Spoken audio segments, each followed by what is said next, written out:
ಶಾಸಕಾಂಗ ಪಕ್ಷದ ಸಭೆಗೆ ಬಿಜೆಪಿ ಶಾಸಕರು ಗೈರಾಗಿದ್ದಾರೆ. ರಾಜ್ಯಸಭೆ ಚುನಾವಣೆಗೂ ಮುನ್ನವೇ ಬಿಜೆಪಿಗೆ ಬಿಗ್ ಶಾಕ್ ಎದುರಾಗಿದೆ.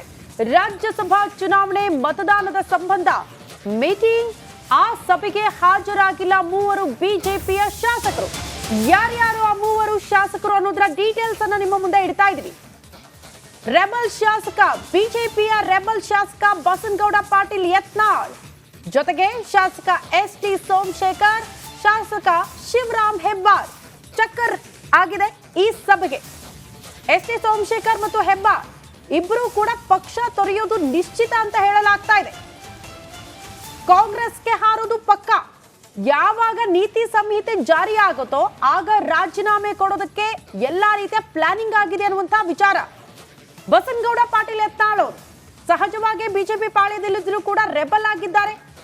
ಕೆಲ ವಿಚಾರಕ್ಕೆ ಸಂಬಂಧಪಟ್ಟಂತೆ ಬಹಿರಂಗವಾಗಿ ಅಸಮಾಧಾನ ವ್ಯಕ್ತಪಡಿಸ್ತಾರೆ. ಹಾಗಾಗಿ ಮೂವರು ಶಾಸಕರು ಸಭೆಗೆ ಗೈರಾಗಿರೋದು ದೊಡ್ಡ ಮಟ್ಟದ ಚರ್ಚೆಗೆ ಗ್ರಾಸವಾಗಿದೆ.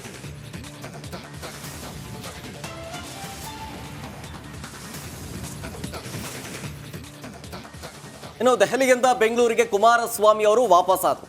ಅಮಿತ್ ಶಾ ಅವರನ್ನ ಭೇಟಿ ಮಾಡಿದರ ಬಗ್ಗೆ ಕುಮಾರಸ್ವಾಮಿ ಅವರು ರಿಯಾಕ್ಷನ್ ಕೊಟ್ಟರು. ಹಾಗಾದ್ರೆ ಈ ಭೇಟಿ ಬಗ್ಗೆ ಕುಮಾರಸ್ವಾಮಿ ಅವ್ರಿಗೆ ಏನು ಹೇಳಿದ್ರು? ಡೀಟೇಲ್ಸ್ ಬರ್ತಾ ಇದೆ. ಸೀಟು ಹಂಚಿಕೆ ಬಗ್ಗೆ ಯಾವುದೇ ಮಾತುಕತೆ ನಡೆದಿಲ್ಲ, ಚುನಾವಣೆ ಬಗ್ಗೆ ಯಾವುದೇ ಅಂತಿಮ ಚರ್ಚೆ ಕೂಡ ನಡೆದಿಲ್ಲ ಅಂತ ಹೇಳಿದ್ದಾರೆ. ಚುನಾವಣೆಗೆ 2 ತಿಂಗಳು ಕಾಲ ಸಮಯ ಇದೆ. ರಾಜ್ಯದ 28 ಕ್ಷೇತ್ರಗಳನ್ನ ಗೆಲ್ಲೋದೊಂದೇ ನಮ್ಮ ಗುರಿ ಅಂತ ಹೇಳಿ ಕೆಂಪೇಗೌಡ ಏರ್ಪೋರ್ಟ್ನಲ್ಲಿ ಕುಮಾರಸ್ವಾಮಿ ಅವರು ರಿಯಾಕ್ಷನ್ ಕೊಟ್ಟರು. ಚುನಾವಣೆಗೆ ಇನ್ನು 2 ತಿಂಗಳು ಟೈಮ್ ಇದೆ, ಹೀಗಾಗಿ ಈಗಲೇ ಸೀಟ್ ಹಂಚಿಕೆ ಬಗ್ಗೆ ಏನು ಫೈನಲ್ ಆಗಿಲ್ಲ, ಅದ್ರ ಬಗ್ಗೆ ಏನು ಮಾತುಕತೆ ಆಗಿಲ್ಲ ಅಂತ ಹೇಳಿದ್ದಾರೆ.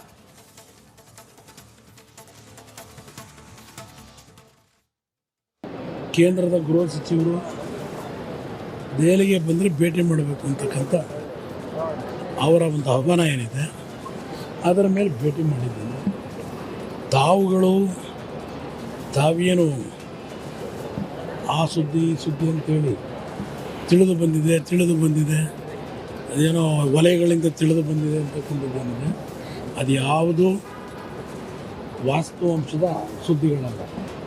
ತಾವು ತೋರಿಸ್ತಕ್ಕಂಥ ಎಲ್ಲ ಸುದ್ದಿಗಳು ತಮ್ಮ ಊಹೆಗಳ ಮೇಲೆ ನೀವೇ ಆ ಒಂದು ಪ್ರೊಜೆಕ್ಷನ್ಗಳೇನು ಕೊಡ್ತಾ ಇದ್ದೀರಿ, ಅದು ಯಾವುದೂ ಸಹ ನಿಮ್ಮ ಒಂದು ಊಹೆಗಳೇನಿದೆ ಅದು ಫಲಪ್ರದವಾಗಲ್ಲ ಅಷ್ಟೇ ನಿಮಗೆ. ಇನ್ನು ಏನು ಸಮಸ್ಯೆ ಇಲ್ಲ, ಇನ್ನೂ 2 ತಿಂಗಳು ಸಮಯ ಇದೆ. ಮುಂದಿನ ವಾರದಲ್ಲಿ ಅದೆಲ್ಲ ಬಗೆಹರಿತವೆ. ಯಾವುದೇ ರೀತಿಯಲ್ಲಿ ಇವತ್ತು ಸೀಟ್ ಶೇರಿಂಗಿಗೆ ಸಂಬಂಧಪಟ್ಟ ಹಾಗೆ BJP ಮತ್ತು JDS ನಡುವೆ ಯಾವುದೇ ರೀತಿ ಗೊಂದಲಗಳು ಇಲ್ಲ.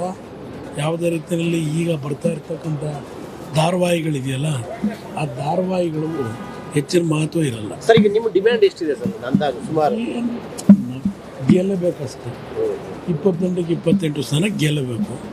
ಅದರ ಹಿನ್ನೆಲೆಯಲ್ಲಿ ನಮ್ಮ ಹೊಂದಾಣಿಕೆ. ರಾಜ್ಯಸಭಾ ಚುನಾವಣೆ ಬಗ್ಗೆ ಏನಾದರೂ ಚರ್ಚೆ ಆಯಿತು? ಅದ್ರ ಬಗ್ಗೆನೂ ಹಲವಾರು ವಿಷಯ ಚರ್ಚೆ ಮಾಡಿದ್ದಾರೆ.